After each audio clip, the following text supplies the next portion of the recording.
race to lead UK heats up. Ex-Finance Minister Sunak's lead narrows.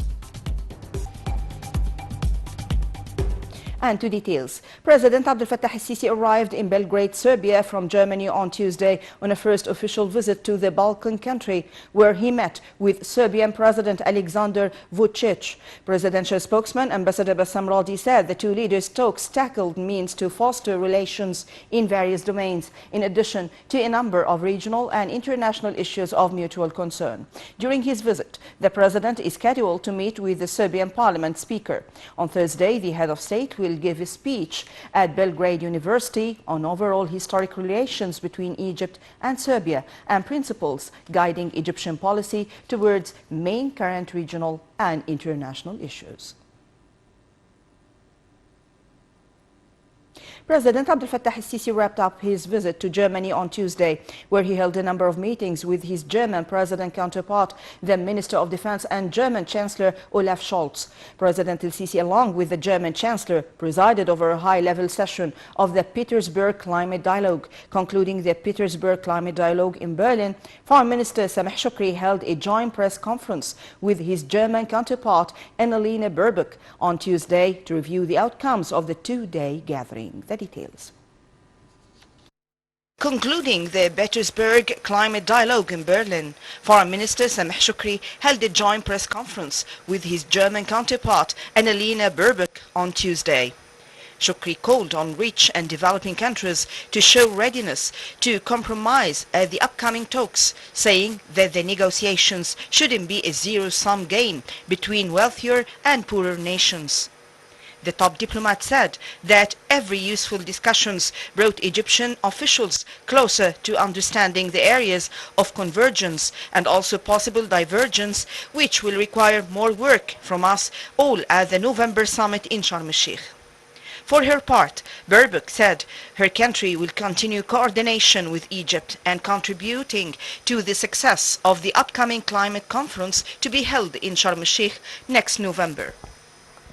The minister said it is important to go forward with the main goal of meeting the global warming limit of 1.5 degrees Celsius agreed to in the 2015 Paris Climate Accords. On the sidelines of the Petersburg Climate Dialogue in Berlin, Foreign Minister Sameh Shoukry, the appointed president of the 27th round of the UN Climate Pact, held talks with the US Presidential Climate Envoy John Kerry. They exchanged viewpoints over issues of mutual concern, atop of which alleviating the negative effects of climate change and its repercussions and providing climate finances. Shoukry said the Egyptian presidency of the 27th round is exerting efforts to bring viewpoints closer and is renewing its set national contributions to lower emissions and launching a 2050 national strategy for climate change. He said the efforts contribute to encouraging all parties to continue with efforts to achieve climate goals. Before heading to Serbia, President Abdel Fattah el-Sisi held a number of meetings with his German counterpart, the Minister of Defense and German Chancellor Olaf Scholz, in Berlin. The President, along with the German Chancellor, presided over a high-level session of the Petersburg Climate Dialogue. In statements to Egyptian television, presidential spokesman Ambassador Bassam Radi said the timing of the visit to Germany is of importance at both bilateral and international levels. Prime Minister Dr. Mustafa Madbouli sent on Tuesday a cable of congratulations to President Abdel Fattah el-Sisi to greet him on the 70th anniversary of the 23rd of July revolution. In his cable, the Prime Minister said that the glorious revolution will be etched in the memory of the Egyptian people with its great accomplishments to establish the principles of freedom, justice and equality, and the change it brought about in the Arab, African and Third World countries in defense of the freedom of people and the right to dignified life. Madbouli also wished Egypt more progress and prosperity. The Board of Trustees of Egypt's National Dialogue started its second round on Tuesday to determine national priorities and agenda for the upcoming debates. The second round is taking place at the headquarters of the National Training Academy to review suggestions and issues forwarded to the Secretariat of the National Dialogue's Board of Trustees. The meeting aimed to draw up dialogue schedule of debates and agenda with three main committees to be formed to discuss political, economic and social issues. The board held its first meeting on the 5th of July, where it agreed on bylaws regulating its works, as well as the dialogue's 25-article Code of Conduct and Ethics.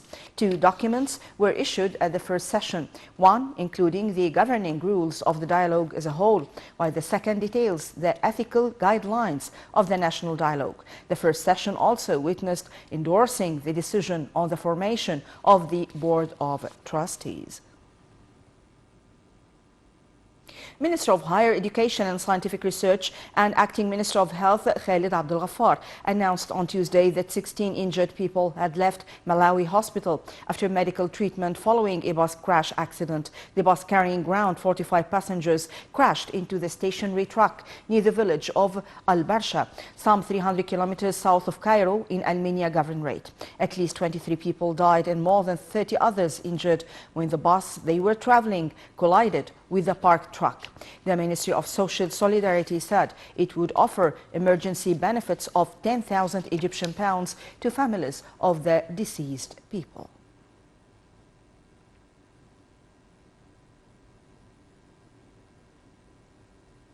The Cairo International Airport received Egyptian Armed Forces pilgrimages mission after performing the Hajj rituals in Saudi Arabia. The pilgrims thanked the armed forces and hailed all services they had been offered by Egypt throughout the journey.